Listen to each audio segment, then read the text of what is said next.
welcome to the Dits on Wrestling podcast, the podcast that you never even asked for, and yet here I am, still here. And this week, celebration time, we have hit episode 10. This is a special anniversary edition. Even though nothing's going to change, you're still going to get the same content that you always get. However, on Saturday, as in this coming Saturday, whatever that date is, 20, 21, 22, 23rd of June, I am dropping a new series under the DOW podcast umbrella called DOW Tag Topics. I will tag team any wrestling topic. Nothing is off limits. And that starts this Saturday with my first guest, my first tag team partner, Josh Robinson of the Wrestling Reverb podcast. He's a great guy. If you haven't checked out his podcast, go ahead and do so. I also guested on his other podcast that he has, Diving In with Josh. Good stuff. Please go and check him out. He has been a DOW recommend before as well. But I think it's time to celebrate this 10th episode, don't you?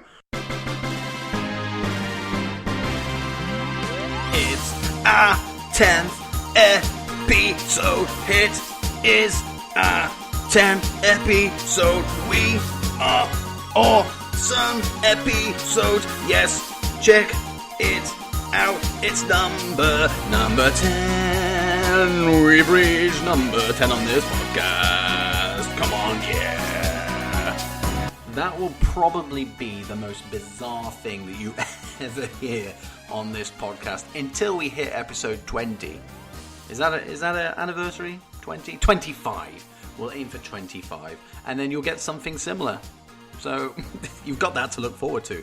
So just hang around for another 15 episodes and you'll get these gravelly pipes bursting your eardrums once more. But there you go. It's celebration time today, episode 10. But we still have stuff to get into. And that includes the Quickfire news, which we are going to head straight into right now via Wade Barrett or Stu Bennett, whichever flavour you decide to go with, via his little segue. Hit it! Well, I'm afraid I've got some news. Here we go, imaginary production man, this is your time to shine. Well, not really. All you do is press a button, but press that button right now. Here we go.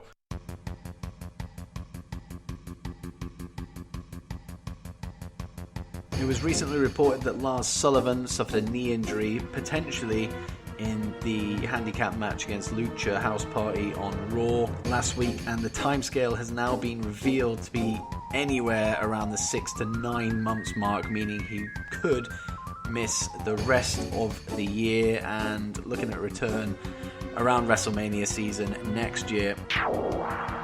Some news for wrestling fans in the UK. WWE's partnership with Sky Sports was rumoured to be ending this year, with BT Sport picking up the slack. Those rumours are now confirmed, with BT Sport taking on the WWE mantle in January 2020. This includes broadcasting pay-per-views on BT Sport box office.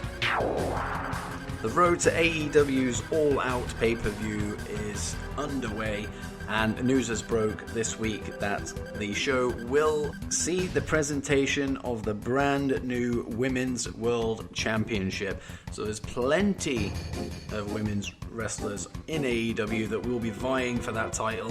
Whether there will be a match for it at All Out remains to be seen, but we will at least get the unveiling of the new Women's World Championships, which I'm sure is going to be absolutely beautiful if the World Championship for the men is anything to go by.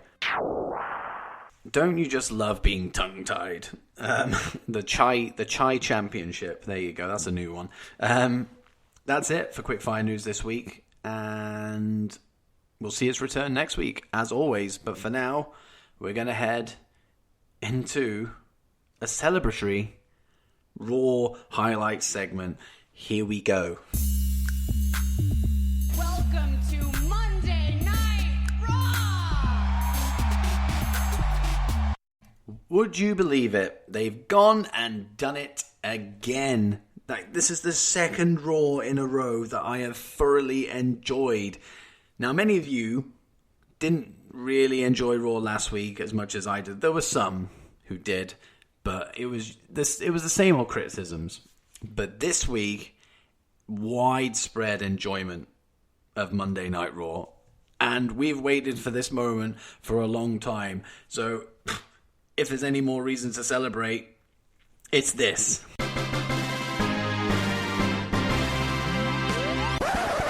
Okay. We are not doing that again. Once was enough. I will save you the pain. But no, Raw was absolutely incredible this week. And there's plenty of highlights to get through. And the first one is the very top of the show, which is a rarity with WWE. Didn't have a drawn-out segment like we usually do. No 15 minutes of talky that don't really set up that much. Maybe a one match set up in that entire 15 minutes, or you'll get so many people coming out that the whole thing becomes incredibly crowded and, well, uninteresting. But we didn't get that this week. We literally had Elias come out to the ring with his guitar, spout off some stuff for 3-4 minutes, and then Seth nailed him in the back with a chair. Perfect opening. Lasted no more than 5 minutes. It was the start of not only a shorter opening, it was the start of Seth's incredible night that he had as, you know, this fired up babyface. I mean, we'll get into that. But no, as an opening goes, it was fantastic, and it led into a match as well. So technically, it's actually not technically, but I'm going to count it because this feeds in nicely to my next highlight. Technically, Raw started with a match, which again, we never ever see it. And what a match it was. I really enjoyed it. And it was a two-parter in the grand scheme of things. The first one just demonstrated Braun's power, and it was all focused on him. He eliminated Cesaro, which I wasn't too happy with. I'm a big fan of Cesaro, and I don't think he should have gone out first. Probably Bobby Lashley, considering Braun and Bobby have a little bit of a thing going on. But Cesaro was never going to win the match, so I guess it's just a petty criticism. And he was never going to face Samoa Joe. You're never going to get a heel versus heel match, especially Joe versus Cesaro, as amazing as that would be. So it was just a showcase of Braun for the first part. Then he was eliminated by Ricochet with the help of Cesaro and Bobby Lashley after Braun had eliminated those two. And then we had part 2, which was essentially a singles match with The Miz versus Ricochet, and it was enjoyable. You know, I really enjoyed it. The crowd were really into it as well, and I'd love to see something coming out the other end of it. And the right person won. That was the key thing. The right person won. And last week, I thought it was going to be The Miz that ended up facing Joe at Stomping Grounds for the US title, but I would have been happy with either of them. I think Ricochet is going to have the better match with Joe coming out of it. There's just something I really like about a high flyer against a powerhouse. Just the dynamic you can create with the two of those is, you know, you're guaranteed a good to great match. Them two they're not going to, you know, throw out anything bad on Sunday, which makes me excited for it. And I think it's going to be the sleeper hit of the pay-per-view, to be honest. But yeah, the right guy won. Samoa Joe obviously attacked Ricochet after the match. Ricochet got his own back straight away, showing that he isn't going to be a pushover. Perfect opening to Raw. And when was the last time I said that? When was the last time you said that? It's crazy. Crazy week. And I can't believe that we're at that point now where they do something right, that we get so excited about it and just enjoy it so much, because we need to savor these moments, because they might not come around again. We might not get another Raw like this for 6 months. So don't take it for granted. That's all I'm saying. Don't take it for granted. Now, part of my gripe about the wildcard rule was that the tag team division was taking a massive hit. I mean, Raw Tag Team Champs, when it was Hawkins and Ryder, they didn't appear for, I think it was about 5 or 6 weeks before we actually saw them on Raw TV again. And when we did see them, they dropped the belts to the Revival last week, which, admittedly, I was very happy with, as it was a highlight for me last week on the show. This week, we had the return of the Viking Raiders. So that was also good. Really, really glad to see these guys back on TV again. I love them down in NXT. Name aside, with the whole experience thing and the name changes of the characters themselves, Ivar and Eric, absolutely redonkulous. Don't know why that's even still a thing. I really enjoyed them when they came to Raw the first time. And they were building momentum quite quickly. And then they defeated the tag team champions. And then they disappeared. So they were actually away from TV longer than the tag team champions. And then we had the match last week, which I thought, they probably should have been involved in, seeing as they pinned the bloody champions a couple of weeks before. But WWE, put my hands up. But now they are back, squashing jobbers again. And I think it's a bit of a reset for them. They just need to start building that momentum again, start building up that connection with all of us, especially for people that weren't aware of them in NXT and even before then on the Indies when they were the War Machine.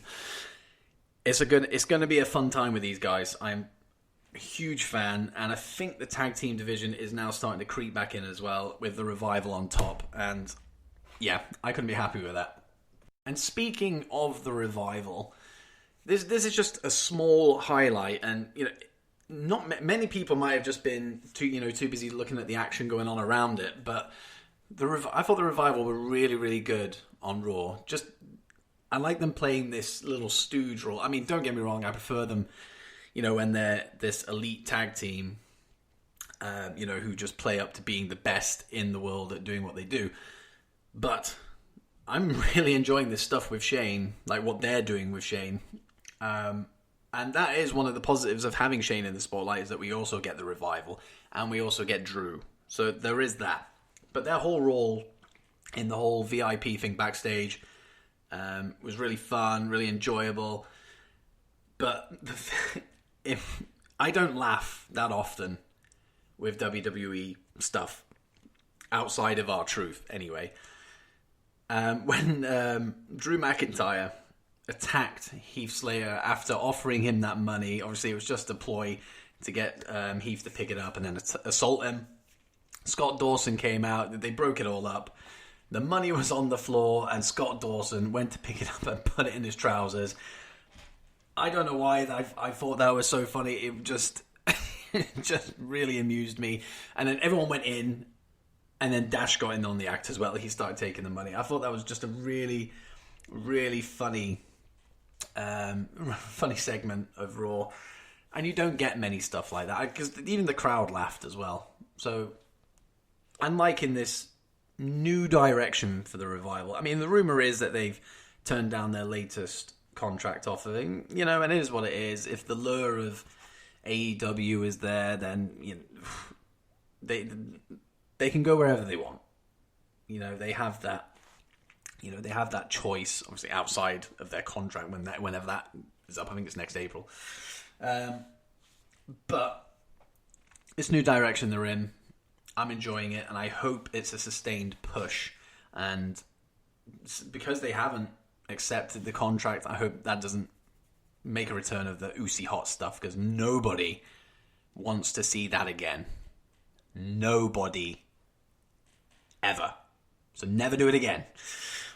And actually, this segues nicely into my next highlight, because it's all based around Shane. Obviously, he eats up about 116 hours of TV a week. So he's going to bleed into other highlights throughout the night. But I thought Shane was great on Raw. And, I'm not... I don't mind admitting it. I'm a guy who says that Baron Corbin is great. I put my hands up and say that. I've got no shame in saying that Baron Corbin is great. Such a good heel.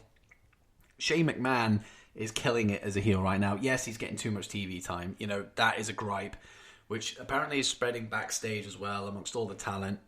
You know, that's completely understandable, especially with the wild card rule. You know, chances for the roster are getting slimmer and slimmer and slimmer, and it's unfair. But Shane is still delivering whilst he is on TV, for the most part anyway. And Monday was another example of that. Roman Reigns. I actually can't remember the last time I saw Roman Reigns. Like, I feel like it's been a while since we've seen... It's probably not, but I feel like I haven't seen him for, you know, since Super Showdown. I might be wrong, but I just don't remember. I just don't recall seeing him. But yeah, he came out on Raw as one of the 27 wildcard picks. He called Shane out. Obviously, Shane wasn't going anywhere. And then he went backstage to go and get him himself. And then that's where the magic happened. That was one of my highlights of the night. Obviously, because I'm talking about it now. But one of my main highlights. I really, really enjoyed this depiction of Roman. And I love the fact that Shane finally got some comeuppance. Because he always gets away with it all the time. But Roman stuck it to him. Threw him around a bit, Superman punch, spear. Everybody was happy. Really, really loved the segment. And I really like the backstage stuff as well. You know, usually, you know, backstage stuff is, you know, it's 50-50, but, you know, the VIP lounge and, you know, the whole setup of that. I loved it. And at this point, I think we were about halfway through Raw. And I was just kind of... I looked at my wife and I was just like, oh my God, like, we actually might have like a great Raw on our hands here. And she was like, I don't care. She doesn't like wrestling. At least she says that she doesn't like wrestling. But I think deep down that she does. But she didn't care. But I cared. I needed to air that to somebody. I needed to share that excitement. And so I was so excited, I just smacked my phone there. But yeah, it was really good Raw at this point. It was great. And some other stuff after this might have happened. I can't remember. You guys know what my memory's like. It's dreadful. But all I can remember next is the Firefly Funhouse. It is a consistent feature on this highlight segment all the time, and rightly so. It's brilliant. And this week, I think we have just seen the first proper tease of these vignettes like stopping. The Fiend was out again, not just in little snippets, like he was there full on. I think that post pay-per-view, you usually get something new that comes in. You know, somebody will turn face, somebody will turn heel, somebody will join the roster, you know, all that kind of stuff. I think Monday is the day that we're going to see Bray Wyatt in the flesh, whether that's as the Fiend or whether that's as, you know, the Bray that he's been playing, you know, as part of the Funhouse. I don't know. But I think we're going to see him on Monday. And the thought of that alone really excites me. But the actual segment itself, the actual Firefly Funhouse segment itself on Monday was great. And I enjoyed seeing it on SmackDown as well the next day. And that's the one good thing I'm enjoying about the Firefly Funhouse as well. I'll watch it on the Monday. I'll probably watch it on YouTube and then again on Twitter, and then I get it on SmackDown Live. So I get to absorb a lot of Firefly Funhouse as the week goes on. But by far, it is the best thing in WWE, main roster wise, in 2019. Easy, absolutely easy. And then we had the advertised main event of Seth Rollins versus Daniel Bryan. Now, anybody who watches wrestling, you know, casually, or, you know, like me as a podcaster, you know, I need to watch it so I can, you know, sit here and talk about this kind of stuff. Anybody who likes wrestling knew that this could have been something really, really good. The DQ, that the alarm bells went off. We had a really good Raw to this point, and it was kind of like, you've done so well up to this point, and now you've just gone and delivered a DQ finish, an early DQ finish as well. You didn't even give us a match, really. And, like, what have you done? And then the brawl ensued after that. You know, everybody got involved. And I thought, here we go. This they've just reverted back to, their old ways. And then all of a sudden, I heard that the match was restarting, and I was like, whoa, hang on a minute. Like, I think they purposely sent, they purposely did the DQ finish and then sent everybody out just so everyone was like, oh, here we go again. And then restarted the match just so that it trolled us a little bit, but in a good way. And I think that was purposely done, just to kind of go, yeah, we acknowledge that we've done, crappy finishes like that in the past, but this is what we're doing from now on. And I hope that is the case. I hope that is the reality of the situation. So then we got to restart the match, and we had a solid match between the two of them. It wasn't amazing, don't get me wrong, but it was a good match, and I really enjoyed it. And then Seth beat Daniel Bryan in WWE for the first time, which really could have been saved, for a bigger moment. But, it is what it is. These kind of things now, especially at this point in my WWE and wrestling fandom, I just take things for how they are. I try not to complain as much as I used to. Last year was really bad. I was very, very negative last year. But now, I'm trying to see the positive in everything and just taking things at face value. But no, it was a good segment. A good segment. I guess you can count it as a segment. It was a good match. And the right person won. And then Baron Corbin, put the exclamation point on the evening by flooring and beating the hell out of Seth and then raising the Universal Championship up above his head. People said that was an anticlimax. Personally, I think Seth actually deserved it. I mean, he was going around hitting people that didn't deserve it, really. So, I mean, he beat up Eric Young. Nobody beats up Eric Young. I mean, come on. Like, he deserves Baron just flooring him with a chair just for that alone. But he also humiliated EC3 as well, or led to the humiliation of EC3. So, yeah, Seth, you deserve that chair shot. Sorry. But you were great for the rest of the night. I'll give you that. But that was Raw. Another really, really good... I really enjoyed Raw for 2 weeks in a row now. Obviously, many other people didn't. This is, the first time they've enjoyed it. But some tweets from you guys just around Raw off right now. Tomorrow's Salamander, at Salamander EXB, he said, hot start to Raw, bad middle, hot last match, lame last shot. So Baron Corbin at the end. I'm sure there's a dirty joke in there somewhere, but we'll move on to SmackDown Live. Oh, and Firefly forever. Yes. Yeah, I could say that. I mean, I enjoyed the middle of the Raw. But yeah, I can see where you're coming from. And yeah, of course, Firefly Funhouse. Forever, please, never let it die. Ever. Or we will riot. We will actually follow through on our promise to riot. Laughed? Jesus Christ. Last Draft Standing, at Last Draft Stand. Am I having a stroke, or is Raw actually good tonight? Buddy, you are not having a stroke. It was a reality, and it has shocked everybody to the very core. Smark to Death, at Smark to Death.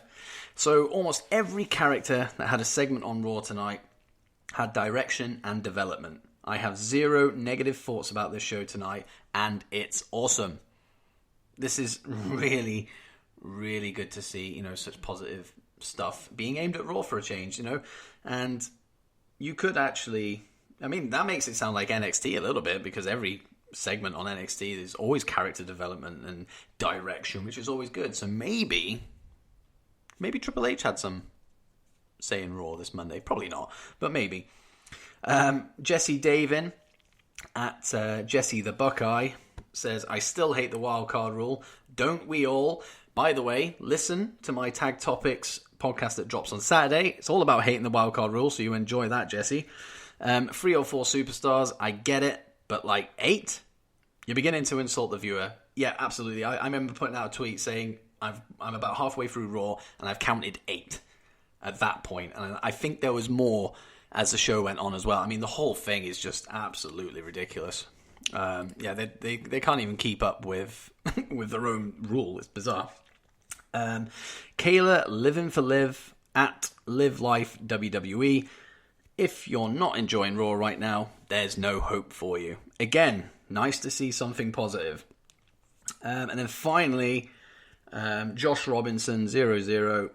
Ricochet versus Joe at WWE Stomping Grounds. Here for this. I can't wait.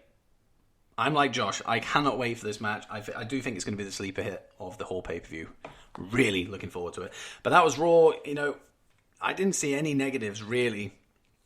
Apart from Salamander, you know, just talking about the bad middle. But overall, a very positive outlook. And it's nice. It's nice that we can all be nice about Raw for a change. But we'll see how we do next week. Let's not get our hopes up. Personally, I'm going for a hat trick of enjoyment. But let's hope for a double whammy for the rest of the people for Raw next week. Fingers crossed. Now, that's Raw out of the way. Let's head down to SmackDown. It's not as celebratory, unfortunately, but I still have highlights for it. So let's go. Welcome everyone to SmackDown Live. Now, this is nothing against SmackDown Live this week because I actually thought it was an improvement on recent weeks, and you know I did enjoy it. I only have 3 highlights for SmackDown this week. The first being Xavier Woods against Dolph Ziggler. I thought that match was really, really good, and I'm glad that they started the show with that because that really set the pace for the rest of the evening. People sleep on Woods. They really do. Like, people don't realize just how good he is. I mean, obviously he came up short, but Ziggler has to look strong going into Sunday. But if the New Day were to split, you know, and God help us if that ever happens, you know, I do think Xavier Woods would be fine on his own because he's such a good talent. I mean, he's multi-talented. I mean, he's got his gaming channel. You know, he's got he's got a degree in psychology, I think it is. And he's an incredible wrestler. And people sleep on him. You know, and Ziggler's Ziggler. You know, we all know that he's a good hand. You know, he's a solid worker in the ring. Obviously, you know, the general consensus is that he's had his time. But, you know, apart from, you know, the whole, it should have been me, apart from all that, you know, and the first time he did it, I thought, oh, this is quite interesting. Now it's boring. It's boring now. But no, putting these two together, you know, I knew it was going to be a good match, and lo and behold, it was. And Xavier Woods has teased as well that following Stomping Grounds, where likely Kofi's going to retain, we may see a program between Woods and Dolph Ziggler, which I think will be really fun. I don't know how that'll feed in because obviously Kofi is still linked to is linked to Ziggler and linked to Woods. So would the WWE title still be in that little picture? I don't know. But if it does become a program, you ain't gonna have any complaints from Ditz. Now, I never actually thought I would say this as a highlight on this show. A Moment of Bliss was really, really good. And, I mean, Bayley was good, but Alexa Bliss was better. Like, her promo, you know, about Bayley peaking in NXT, and, you know, Bayley wishes that she'd achieved what Alexa has been able to achieve since she got on the main roster. I mean, people sleep on Bliss. You know, I mean, people criticize her in-ring ability, you know, but people forget how good she is on the mic. Like, she's really, really good. And if you want any proof, just look at Moment of Bliss, SmackDown Live. She was great. Really, really good. And it's starting to bring out a fire in Bayley as well, which I think has been missing for so long. And Bliss is right. You know, Bayley did peak in NXT. Those were her best moments. That's when I was a huge fan of Bayley, and then she came up to the main roster, and it sort of soured a little bit, which was a shame because she was the easiest person to market. She was the easiest person to book. She was the female John Cena, essentially, and they've just completely cocked it up, you know. But she's been given a second chance now with this second women's championship run. I hope she wins on Sunday just to solidify the reign. You know, and she should as well. I mean, no wild card should be winning the opposing brand's title. But that's another thing. Again, listen to that on Saturday's podcast. Wink, wink. But no, the whole segment was brilliant. You know, I've never really been a fan of a Moment of Bliss, but put this kind of stuff on there, give it me every week. But they're not going to. But if they want to, you know, delve into this and have, you know, fiery Bliss promos, you know, against, you know, anybody, give it to me. You know, I am all for it. And speaking of promo, another promo is my highlight. The Miz. He turned babyface, and I really enjoyed everything he was doing. He was so good as a babyface with fire. Obviously, the whole Shane feud had become personal with his own dad. You know, so we had a fired up babyface, a fiery babyface in The Miz. Then it kind of tailed off a little bit, and yeah, he just became another babyface, air quotes. Then he came out on SmackDown Live, and he was that fiery Miz again. You know, and his promos were brilliant, you know, saying that, you know, he has to take responsibility for creating a monster who is eating up all the television time. And, you know, they called that out as well, about, you know, the roster missing out because Shane's taking up all the time on the shows. I just thought it was a really good promo and really well delivered by The Miz. And, you know, it's no surprise The Miz is one of the best promo guys in the company. And, you know, if he acts like this throughout his babyface reign, because it's not going to last forever. We all know that The Miz is a better heel than he is a babyface. Eventually, he's going to go back to that. But if he can do this kind of stuff for the rest of his time as a babyface, then we'll all reap the benefits of it. You know, so long may it continue. And, you know, sadly, that was SmackDown for me, highlight-wise. You know, the main event was okay, but I didn't highlight it because it was essentially a retread of what we saw on Raw. I mean, I don't know what it is with WWE. We had, you know, a 2 out of 3 falls tag match on Monday, and they thought, yeah, that was great. We'll do it again. So it was strange, and it was essentially the same match. You know, the babyfaces won 2-0, just like they did in the first one.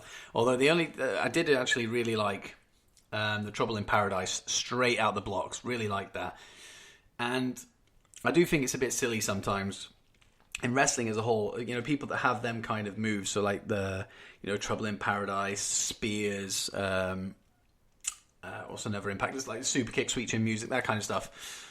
Why they just don't hit that? Boom, done, match over, just like the Trouble in Paradise on SmackDown. Bizarre, but I guess that would get really boring after a while, wouldn't it? So I can see where they're coming from by not doing that all the time. But that was SmackDown. But what did you guys think of SmackDown? Let's have a look at some tweets. Klondike Bill, at Mr. Klondike Bill, said, all I want is a singles match between Otis and Big E, complete with thrusting, gyrations, and powerhouse Hoss stuff. Please. That'd be an interesting match. An interesting gimmick match. I think maybe they'll allow it. Maybe not in a PG era. You know, there'll be a lot of turned on women in the audience, and I don't think the cameras should be catching any of that. Maybe, wait, I say just the women. You know, men aren't powerless to resist the thrusting of Big E and Otis. I can tell you now, for free. The Queen of Any, at the Queen of Any, said, yeah, really want Big E to turn heel. Been wanting that for a while, but a small part of me is like, but the New Day. You know, I agree. Like, I'd love Big E to go off on his own as a heel. I think that'd be really, really good. But the New Day are so good, and there's a reason why they've been together for 5 or 6 years, however long it's been now. I mean, Jesus, like, who lasts that long in wrestling these days? You know, especially WWE. So it is one of those things. Like, you know, we want Big E to turn heel on, you know, the two brothers and go off and do his own thing and let him flourish as a single star. But then we also want the New Day. There is no happy medium unless they split for a little bit and then come back together. I don't know. I'm not going to fantasy book. That's not me. At Wrestle Features, Kofi Kingston hasn't been pinned since the March 19 edition of SmackDown Live. You have to love that strong booking of the champ. Yeah, that's something that has really impressed me about Kofi's run. You know, a lot of people, I think, thought that it was just going to be, it was just going to be WWE caving. And I say caving, that they were listening to the audience. But it was going to be short-lived. Like, there you go. You've had your moment, fans. Now, bore off. We're going to carry on doing the same old crap that we usually do. But that hasn't happened. We've had a really solid championship reign for Kofi, so far. And I've really enjoyed it. And he's grown so much as a performer just by having that title. His confidence on the mic, his in-ring work has always been solid. But I don't know. I think just having that title just gives him a little bit more. And it's been fun to see. And we call it an experiment. Kofi's always been a good wrestler and a good mic guy. But give him the title and look what he's become. Let that just be a reminder that you've got other guys on the roster who are in a similar position to Kofi, prior to him winning that title. Just keep that in mind, obviously WWE aren't listening to this podcast, but, they need to keep that in mind because it works. It's worked with Kofi and it will work for, guys like Ricochet if he ever gets to that point. And Big E, any of the New Day guys, it'll work for them. Finn Balor as well, whenever or if he ever gets that opportunity again. He should be the measuring stick at the moment for guys like that. So yeah. Just in Tag Team Tees, at the Tag Team Tees, I know he lost and all, but are we taking Xavier Woods seriously now? The dude has it all. Seriously. That's exactly what I alluded to as well. Let's stop sleeping on Woods, guys. He's awesome. Finally, Joe, at Walk With Joe, popular opinion, Kofi has taken this championship opportunity and ran away with it. I'm not even going to expand on that. That says it all. And I've already talked about it. But that does say it all. He is fantastic. But that was SmackDown Live. Again, positive reception for everybody. I didn't think it was as good as Raw, but it was still a good show, which is good. You can never have too much of a good show.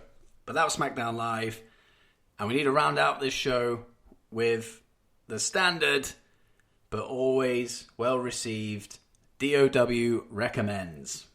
Here we go. DOW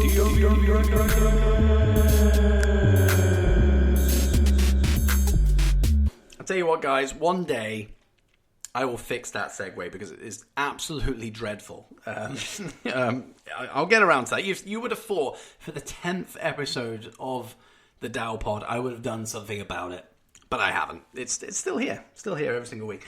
Now, last week we saw a change to DOW Recommends. Usually it was just a case of doing, 4 people on Twitter, who I recommend to follow. I don't ever want to be in this position where I run out of people to recommend. So I now just have one every week. Just one. A headline recommendation. And then I'll recommend something else. So a match, a pay-per-view, a wrestler that, many people might not have seen. That kind of stuff. So this week, my headline DOW recommend for a Twitter profile is none other than a man who goes by the name of Wilf. So at Wilf Source, he's a jack of all trades when it comes to the podcast game and the Twitter game. He is the owner of Brainbuster Radio. They are really... They've hit some momentum. Crash Team Racing comes out this weekend. They've hit 17 of those boost ramps in that game continuously. They are on the rise, and it's been really fun to watch because he has assembled such a really good collective of podcasts, all different. Not one is the same, and it's an impressive feat to achieve that. And not only that, he's got the blogs on the go as well, and he's also starting up Brainbuster TV. The guy's a genius, and that alone deserves a recommend. But he did have his own Wilf Daily podcast. I managed to catch a few of them in the last couple of weeks, but unfortunately that comes to an end on Monday. But he is starting another podcast called Stay Off Script. details, I believe, will be revealed on June the 24th about, the content on their co-host and all that kind of stuff. But, the main denominator here is that he is going to be running with it. He's a nice guy, but when it comes to wrestling, he tells it how it is, but he is a nice guy. He's happy to, build a community around everybody he's got under the Brainbuster umbrella, but also allowing other people to come in and share all of the success that them guys are experiencing right now. I hope to collaborate with a number of the podcasts that they have on Brainbuster. This weekend with the debut of Tag Topics, Josh Robinson is part of the Brainbuster gang on the Wrestling Reverb podcast. So I hope it turns into a bit of a relationship with him and the Brainbuster team. But I cannot recommend Wilf any more than that. Like, great guy. He's got a great mind for all of this kind of stuff. And if you want to see something, build and build and build, and, gain traction and success, Brainbuster's the place to go. Wilf is the head of it. So give Wilf a shout. Give Wilf a follow. And then from there, follow the rest of the gang as well. But not Wilf Daily. That was his old podcast. But Wilf is my DOW headline recommend for this week. Now, outside of the headline recommend, the person, I have another match to recommend for you this week. Last week, I recommended Kurt Angle versus Shane McMahon, Street Fighter King of the Ring. What a match. If you haven't checked that out yet, please do. It's fantastic and brilliant and phenomenal. This week, I've gone for another match. But it's a bit more recent. I've gone for Kevin Owens versus John Cena at the Elimination Chamber in 2015. Purely because of the shock value of it and the introduction of Kevin Owens to a more casual audience. I've always been a fan of Kevin Steen in the Indies, Kevin Owens when he moved to NXT. But when he went up to the main roster as NXT champion, which was awesome in its own right, and he attacked John Cena, and I was like, this is big. Like, they're treating him as a big deal. I mean, fast forward 4 years, not so much. But 4 years ago, they treated him as a big deal. And in the match they had as well, they treated him as a big deal. They really, really sold how brutal and callous he was. It was incredible stuff. Like, it really was. And the match was, like, it was better than I thought it was going to be. And John Cena, everyone criticizes, the 5 moves of doom or 5 moves of death, whatever it is. He delivered, and he was perfect fodder for Kevin Owens' heel stuff, and Kevin Owens was perfect fodder for Cena's babyface stuff, and they just really gelled together to a point where they had another 2 matches after that, which, many of us will disagree with because it should have just been this match and just left it at that, but WWE always have to have that 50-50 thing going on. And John Cena ultimately won the series as well, which was a shame. But, that's why I've chosen this match over their other 2. I enjoyed this one more simply because Kevin Owens won it. Nobody expected to see that. Not one single person thought somebody coming up from NXT was going to beat the golden boy of WWE. Nobody. And if you did, then, well, you must have some kind of crystal ball in your house, because nobody would have guessed that. But it became a reality. And Kevin Owens' hand was raised in victory at the end of that match. It's worth a watch. It's definitely worth a watch. And I can tell you now, if you're disappointed, come and talk to me on Twitter and tell me why you're disappointed. I'd love to know why you weren't a fan of the match. I'm not going to start arguing with you, but I'll just be curious. But there you go. That is my recommended match this week. Just hop onto the network or hop on YouTube as well. It is on there. I watched it via YouTube at work today, so you can tell straight away there how busy I was. But you can find it on YouTube as well if you don't have the network. But go check it out. You will not be disappointed. But that is all we have time for today on this 10th episode of the Dits on Wrestling podcast, the weekly stuff. Anyway, I actually surpassed 10 episodes like quite a while ago because I've got the power rankings and I've got the odd bonus episode coming out. But weekly wise, this is episode 10. So it is cause for celebration. And I'm not going to play that thing and sing to you guys again because, you know, nobody wants to be scarred at the end of a podcast. Nobody wants that. But no, 10 episodes. Here's to another 10 more. Here's to 100 more. Thank you for taking the time out of your day to listen to the podcast today. You can find me on Apple Podcasts, Spotify, Stitcher, Spreaker as part of the SLTD podcast network. And don't forget, this Saturday is the debut of DOW Tag Topics. I go through the wildcard rule with Josh Robinson. And also don't forget, if you are listening to this on the day it drops, on Thursday, the DOW Power Rankings window for round 4 is now open and will shut on Sunday. So get involved in that as well. Many of you people are enjoying that so far. So let's keep the momentum going on that one. But outside of that, guys, we've got Stomping Grounds to look forward to on Sunday, which we will cover next week. I think it's going to be a decent show. For a B show, for like a B pay-per-view, it's going to be fun. Enjoy it. Enjoy your weekend. And I will see you on Saturday for the Tag Topics, but I'll see you next week for episode 11